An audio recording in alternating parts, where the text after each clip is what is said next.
Hi everyone, my name is Erin Thompson. I'm an actress at the Gaslight Theater. Have any of you been there? Your teacher, Mrs. Ellison, asked me if I would read one of my favorite stories for Love of Reading Week. So I picked, Mrs. Nelson is Missing. It was written by Harry Allard and James Marshall. Here we go.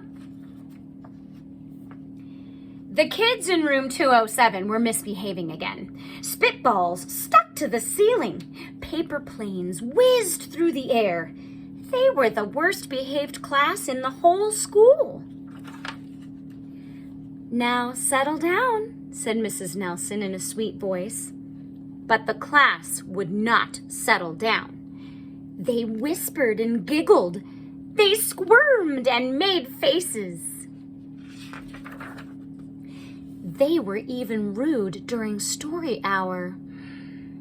And they always refused to do their lessons. Something will have to be done, Mrs. Nelson said. The next morning, Mrs. Nelson did not come to school. Wow, yelled the kids. Now we can really act up. They began to make more spitballs and paper planes. Today, let's just be terrible, said the kids. Not so fast, hissed an unpleasant voice. A woman in an ugly black dress stood before them. I am your new teacher, Mrs. Viola Swamp. And she rapped the desk with her ruler. Where is Mrs. Nelson? Asked the kids. Never mind that, snapped Mrs. Swamp. Open those arithmetic books. Mrs. Nelson's kids did as they were told.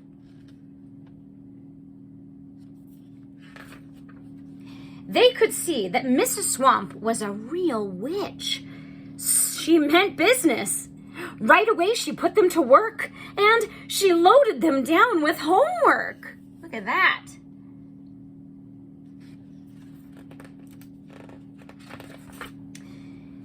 We'll have no story hour today, said Mrs. Swamp.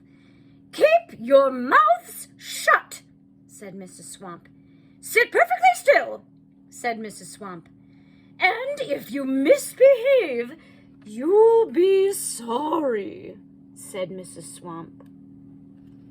The kids in room 207 had never worked so hard. Days went by and there was no sign of Mrs. Nelson. The kids missed Mrs. Nelson. Maybe we should try to find her, they said. Some of them went to the police. Detective McSmog was assigned to the case. He listened to their story. He scratched his chin. He said, I think Mrs. Nelson is missing. Detective McSwog would not be much help. Look at that big mustache. Other kids went to Mrs. Nelson's house. The shades were tightly drawn and no one answered the door. In fact, the only person they did see was the wicked Mrs. Viola Swamp coming up the street. If she sees us, she'll give us more homework. They got away just in time. Maybe something terrible happened to Mrs. Nelson. Maybe she was gobbled up by a shark, said one of the kids. But that didn't seem very likely.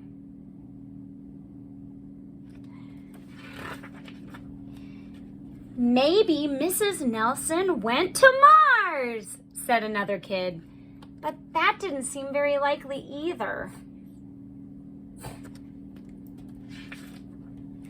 I know, exclaimed one know-it-all. Maybe Mrs. Nelson's car was carried off by a swarm of angry butterflies.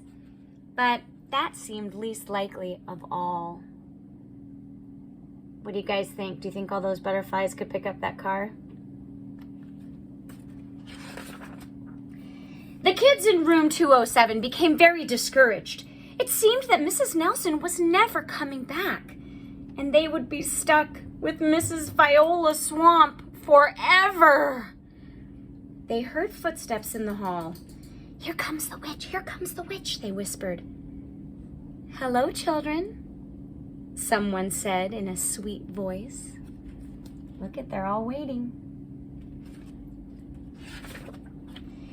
It was Mrs. Nelson! "Did you miss me?" she asked. "We certainly did," cried all the kids. "Where were you?" "Well, that's my little secret," said Mrs. Nelson. "How about a story hour?" Oh yes, cried the kids.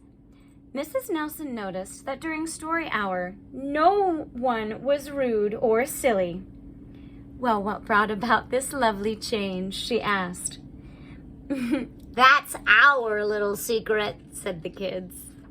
See how good they're being?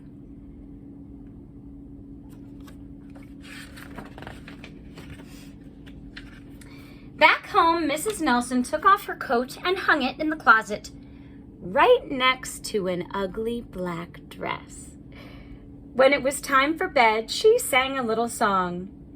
"I'll never tell, I'll never tell," she said to herself with a smile.